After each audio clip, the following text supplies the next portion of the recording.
maanta magaalada muqdisho waxaa lagu qabtay shirweyne loogu magac daray shirweynaha wadatashiga iyo marxaladaha ka jira gudaha magaalada muqdisho iyo guud ahaan soomaaliya taasi oo ka dhalatay muddo kordhintii iyo doorasho la-aantii soomaaliya. shirka waxaa ka qayb galay laba madaxweyne hore xasan sheekh maxamuud iyo sheekh shariif sheekh axmed, ra-iisul wasaare hore xasan cali kheyre, wasiiro iyo xildhibaano hore, iyo sidoo kale xildhibaanada labada aqal ee hadda jira, odayaal dhaqan, bulshada qeybaheeda kala duwan iyo siyaasiyiin caan ka ah gudaha waddanka soomaaliya kuwaasi oo ku abtirsaday beesha maanta shirtay. sidii hore loo filayey waxaa shirka ka maqnaa wasiirada, xildhibaanada, siyaasiyiinta dowladda taabacsan.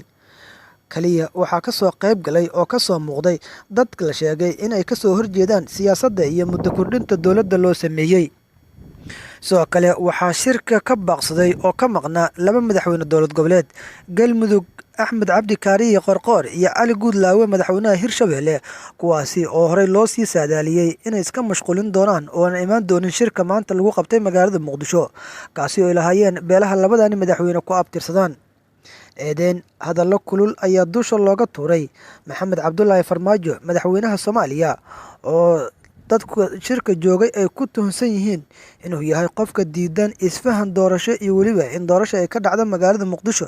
islamarkaana ay sheegeen in madaxweynuhu uu doonayo in uu sii joogo kana dambeeyey muddo kordhintii 12 abriil ay sameeyeen baarlamaanka soomaaliya. qaybaha kala duwan dadkii ka hadlay oo ay ku jiraan madaxweynayaashii hore iyo mas-uuliyiinta ayaa si isku mid a u dhaleeceeyey islamarkaana ugu baaqay in madaxweyne maxamed cabdulaahi farmaajo uu ku laabto teendhada afisooni. nabadoon maxamed xasan xaad ayaa mar qura kiciyey fadhigii shirka beelaha hawiye, kaasi oo ku dhawaaqayay erayo oo ku diidan yahay in aysan doonayn beeshaani uu ku abtirsado islamarkaana guddoomiyaha u yahay muddo kordhinta iyo weliba isagoo tilmaamay in loo baahan yahay in doorasha waddanka ay ka dhacdo.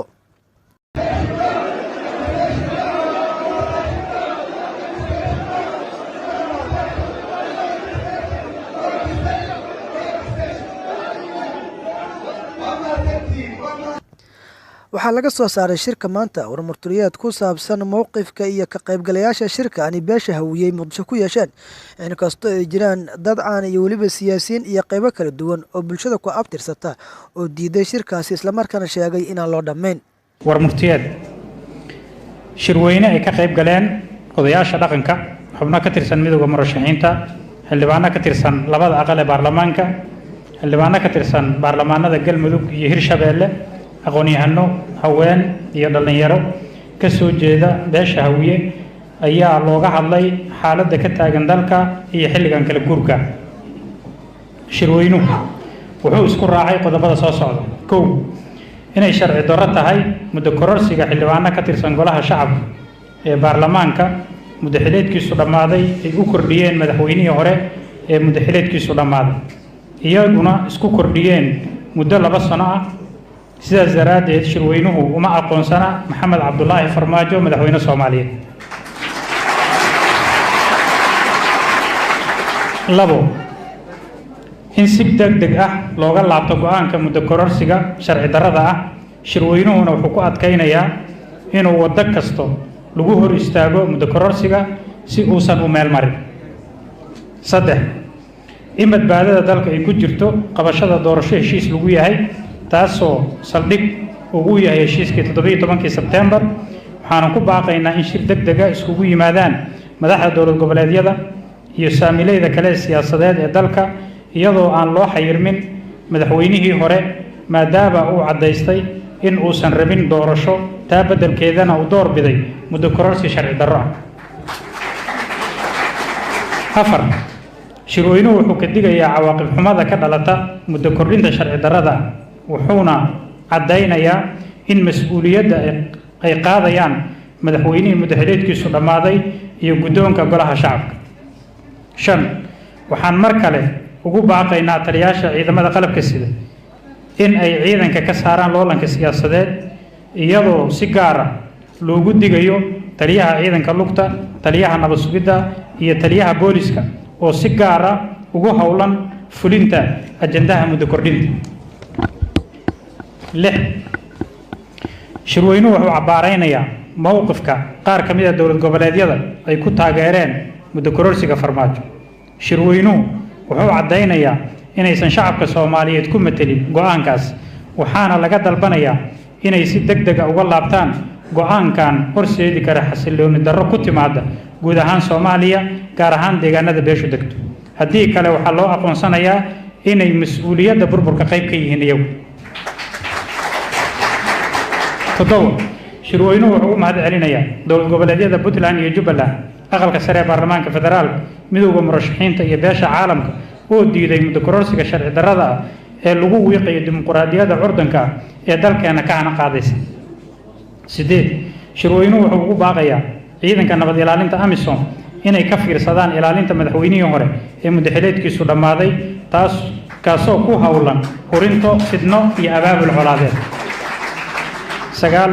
shirweynuhu wuxuu ugu baaqayaa shacabka Soomaaliyeed inay diidaan muddo kordhinta sharci darrada ah meelna uga soo wada jeestaan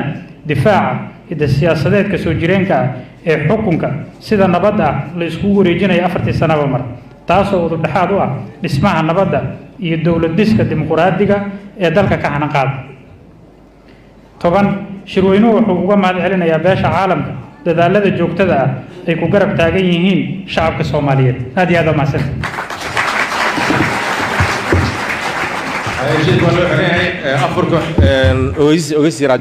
madaxweynihii hore Soomaaliya Sheekh Shariif Sheekh Axmed ahna gudoomiyaha midowga musharaxiinta ayaa dhankiisa baaq u diray Maxamed Cabdullaahi Farmaajo madaxweynaha hadda talada sii jooga kaasi oo sheegay in aysan suurtagal ahayn muddo kordhin laakiin loo baahan yahay inuu dib ugu laabto isaga iyo maamul goboleedyaduna ay ka wada hadlaan doorasho waddankaani ka dhacda isla markaana waqtigeeda lagu qabto doorasho xura oo xalaala inay ka dhacdo taas kaliya waxay muujinaa dadkaanu inay u bislaadeen dawladnimo inay ka soo daaleen sharci darro mas'uuliyaddaas waxay ahayd dawladdu inay garato inay ka sugto shacabka ma ahayn waxay muujinaa marka dawladdu inay ka gaabiso waajibkeedii xilkii loo doortay madaxweynaha maanta jooga ee xilkiisu dhammaaday isagoo caadi ah oo shacaba ayuu subaxyada ka mid ah hoteelkan ka dareeray wuxuu tegay teendhada doorasho galay madaxweyne xasan sheekh oo madaxweyne ah ayaa ka soo noqday asoo madaxweyne ahayn xilkaasaas loogu wareejiyey dawladnimadu marka haddii wanaag jiro waa basiid laakiin haddii la xumeeyo waa xunta wax walba idaa ka xun waxaa ugu xun dadka in lagu dulmiyo wixii ay kugu dhiibteen ay kugu ammaanaysteen ilaahay subxaanahu wa tacaala wuxuu leeyahay inaa caradna alamaanata cala alsamaawaati waalardi waaljibaali faabayna an yaxmilnaha waashfaqna minha waxamalaha alinsaanu inahu kaana daluuman jahuula ilaahay subxaanahu wa tacaala ammaanada ama mas-uuliyadda waxa uu bandhigay samaawaadka iyo dhulka waa diideen yaa qaada ma taqaanin bani aadamkaa qaaday limaadaa uu qaaday waa dulmi badan yahay waana jaahil mas-uuliyad qofka marka loo dhiibay xilligan jooga xilligiisa hal maalin inuu ku darsado ma aha maxaa yeelay maalinta xilku kaa dhammaado bani aadamku waa gaf badan yahay halkii gafood gasho boqol gafood la mid yahay awood aan lagu siin oon sharcigu kuu saamixin ayaa wax ku xukumaysaa qofaa dhintay qofaa dhaawacmay dadaa dhibtooday dadaa walwalay waxaasoo dhan mas-uuliyaddiisa waxaa qaadanaya qofka xilkiisu dhammaaday ee weli soo taagan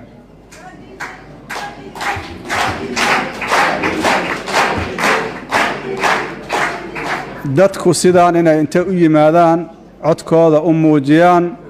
waa arrin xadaari ah waa arrin muujinaysa dad u bisil dawladnimo waxaan rabaa inaan uga gudbo suuragal ma tahay hay-ad wakhtigeedii dhammaaday oo la sugaaya inay doorasho aaddo inay cid kale sharciyad siiso ayadana sharciyad is siiso suuragal maa arrintaas horena uma dhicin haddana wax la aqbali kara maaha dadka xilka aan ka dhiman oo iska haysta waxa waaye boqorradoo kale waaye laakiin dadka la doorto annagoo kalea wakhtigaana loo qabtaa 4 sano 2 sano 3 sano wixii lagu heshiiyo hadday kaa dhammaato dadkii aa u noqonaysa marka waxaa la rabaa inaan la isdaalin doorashada sidii lagu aadi jira waa la yaqaanaa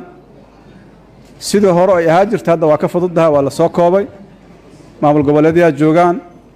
dowladdii waa wada fadhiisteen heshiisay gaareen waxaa la rabaa heshiiska in laga miro dhaliyo waxa kaloo dhan waxay tarayaan lama arko dalkan waa jilcan yahay waa dal u baahan in mas-uuliyad dheeraada la iska saaro laga ilaaliyo wax kasta oo keeni kara deganaansho la'aan waxaan u malaynaa dadka Soomaaliyeed in ku filan inay waqti siiyaan dawladda cod dheer iyo cod gaaban kula hadleen war maanta haray ma jiro warka haray waxa waaye jawaab degdega oo la bixiyo oo la tago teendhadii doorashada laga heshiiyo doorashana la aado cidda doorashada diidana waa wada ogna bogashii fidsanayd ciddii ka soo tagtay tii fidsanayd halkan ka fidsanayd laabtay ciddaas aadda iskale mas-uuliyaddu laba ma aha hal qofaa iskale waa wada joognaa waa wada naqaanaa madaxweyne xasan sheekh waa fadhiyaa madaxweynuhu haddousan go'aansan dalka doorasho inay ka dhacdo cid doorasho ka qaban kartaa ma jirto waa soo marna annaka waa naqaanaa qof haddii la qanco ayaa la rabaa inuu qanciyo haddii la tanaasulo ayaa la rabaa inuu tanaasulo dad kale in la eedo wax ka imaana lama arko international community waa mahadsan yihiin dalkan waqti badan ay geliyeen mowqifkoodana waa caddeeyeen annagaa muwaadiniina inta ay leeyihiin doorasho ha la qabto intaas kaliya maan dhihi weyna annaka intaas iyo ka badanba waa nagala rabaa maxaa yeelay inaan dulsaar ku ahaano 30 sano international community waxaan hagaaji karnaa annaka darteeda annagay dhaawac nagu tahay waxayna muujinaysaa inaanan u bislayn dowladnimo taasay muujinaysaa qofka lagu aamino madaxweynenimo wax lagu aamini lahaay oo u dhiman miyaa jira waxaa la rabaa dadka dhan inuu ka horeeyo oo ka aragti dheer yahay ka xishood badan yahay ka diyaarsan yahay dadka u turaa la rabaa dalkan 4 sano la soo dhaafay waxba isaga sheegi mayno siday rabtaa ahaato hadda waxaan rabnaa doorasho in la aado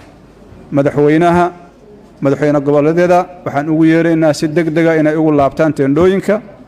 doorashana loo aado intaas haday dhici weyso wax alla wixii dalkan ka dhaca mas-uuliyadda ayagaa qaadaya bidaat waxaa qaadaya madaxweynaha